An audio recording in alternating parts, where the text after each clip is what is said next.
आवाम जो सवाल में साईं अस्सलाम वालेकुम। पहिरां साईं असां इहो चाहींदासीं त जेको वज़ीर आला सिंध लॉकडाउन जो ऐलान कयो आहे इहो इन में केतिरो बहितर कयो आहे? साईं लॉकडाउन बेसिकली प्रिवेंटिंग मेजर्स आहिनि त जीअं फैलिजे न, झले नथा सघूं त उनखे फैलण खां रोकण जी उपाह इहे वॾा थियनि। इंतिहाई साराहींदड़ शइ जेका आहे सिंध गवर्नमेंट कई आहे, जेतिरो बि हिनखे प्रिवेंट करे सघे, जेतिरो बचाए सघूं ओतिरो बचाइण फर्ज़ु आहे ऐं हिनखे काउंटर कजे। असीं जेको लॉकडाउन जो ऐलान त थी वियो, गवर्नमेंट ऐलान करे छॾियो, ॾाढो बहितर फ़ैसिलो, हिन में आवाम खे तमामु घणो फ़ाइदो रसंदो, छो जो हिन बीमारी खां हिन वबा खां बची सघंदो। पर हुन सां गॾोगॾु सीएम साहिबु हिकिड़ो ॿियो बि ऐलान कयो हुयो त माण्हुनि खे राशन बैग्स घरनि न पहुचंदा, त जेके रोज़ वारा मरह जी ज़िंदगी गुज़ारींदा आहिनि, जेके डेली वेजिस वारा माण्हू आहिनि, उहे वाझाइनि पिया त इहे राशन बैग कॾहिं पहुचंदा? साईं हर यकदमि हर शइ खे चऊं त साईं सुभाणे सिज उभरण खां चंड तारो हीअं थी वेंदो, इहो थी न सघंदो। बहरहाल सिंध हुकूमत कल्ह खां असांजे जेका हितां ख़बर पई आहे शहर जे एडमिनिस्ट्रेशन्स खां उन्हनि खां, त हुननि को प्रोसेस शुरू कयो आहे। उन खे हाणे हिकिड़े ॾींहं में इहा शइ तव्हां न करे सघंदव, अरबां रुपया बि हिन शइ खे पुॼी न सघंदा, छो जो हिन महिल असां वटि इहो शइ त साम्हूं कोन्हे त केरु पोरियत आहे, केरु माण्हू जे 50 चए बीहंदो त 50 खे 50 पोरियत त न हूंदो, पर उन खे मेजर्स उनखे वठण जे लाइ कोशिशि अॼुकल्ह खां शुरू थिया आहिनि, एडमिनिस्ट्रेशन वाइज़ शुरू कया अथनि, ऐं जीअं things will be sorted out ईअं कमु शुरू आहे।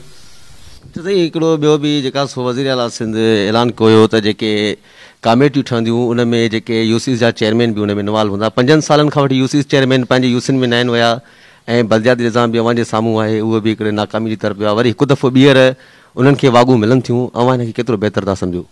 हाणे अलाए किथे असां त न ॾिठो आहे यूसी जो चेयरमैन, यूसी जो चेयरमैन लोकली माण्हू आहे जेको यूसी मां ई थो थिए, उहो त यूसी चेयरमैन उतां वियो हूंदो, उतां जो आहे तॾहिं त यूसी चेयरमैन थो थिए, ॿाहिरियों माण्हू त कोन थो थिए, घर बि उन्हनि जा उते ॻोठ उतां जा उहे माण्हू आहिनि। इहे माण्हुनि जा हाणे पहिरीं ॻाल्हि तव्हां मूंखे ॿुधायो त यूनियन काउंसिल वाइज़ तव्हांखे को फंड ई कोन था मिलनि जो कंहिंखे इहो तव्हां चओ त साईं हुननि कुझु फलाणे यूनिवर्सिटियुनि वारनि पंहिंजे न ॾिनो।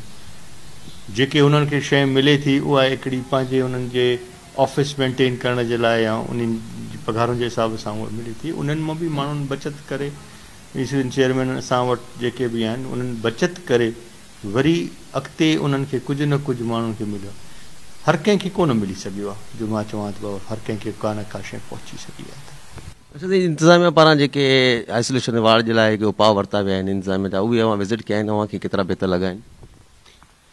साईं असां वटि डिस्ट्रिक्ट में 6 हुननि रखिया आहिनि हॉस्पिटल्स सिलेक्ट कया आहिनि, सुजावला मीरो खान, शदात कोट, कुब्बो, कंबर, वारा, नसीराबाद।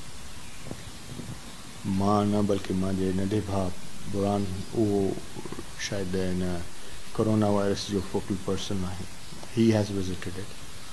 मां अॼु तव्हां खां कुझु देरि अॼु में मुंहिंजी हिकिड़ी मीटिंग हुई जेका असांजे हेल्थ डिपार्टमेंट जे दोस्तनि जे बारे में, पंहिंजे शहर जे बारे में।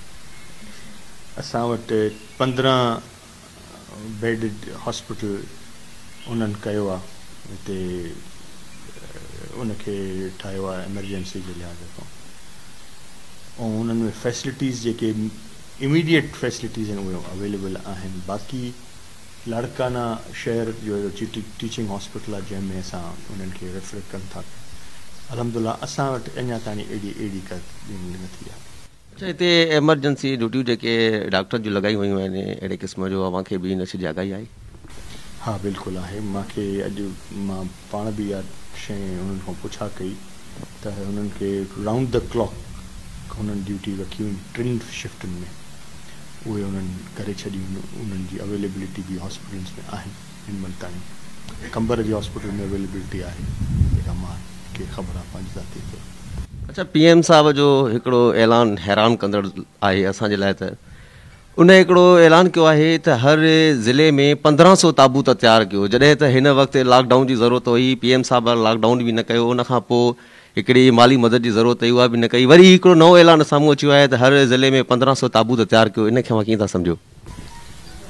साईं PM साहब हिन महिल मां जीअं असांजे चेयरमैन साहब चयो त असांजो प्राइम मिनिस्टर आहे, साईं हुन ते कंहिं बि क़िस्म जी तनक़ीद न कजे, पर PM साहब खे का प्रोडक्शन पंहिंजी हूंदसि, पर अल्हम्दुलिल्लाह असांजी कोशिशि इहा आहे त हिकिड़ो बि ताबूत किथे बि तयारु न थिए। साईं असीं चाहियूं था त कोरोना वायरस बाबति आम माण्हुनि लाइ हिकिड़ो मैसेज ॾियो त जीअं आम माण्हू उन ते अमल दरामद करे सघे। साईं इन खे जेतिरो तव्हां पाण खे आइसोलेशन में रखंदव, पब्लिकली तव्हां इन खे इन में अवॉइड कंदव, हथ धोअणु जिते हथ धोई सघो हुते हथ धो, उहो सिंपल हिकिड़ी शइ आहे, पाक साफ़ पाण खे रखंदव तो इंशाअल्लाह ताला असां सभु हिन शइ खे काउंटर करे सघंदासीं।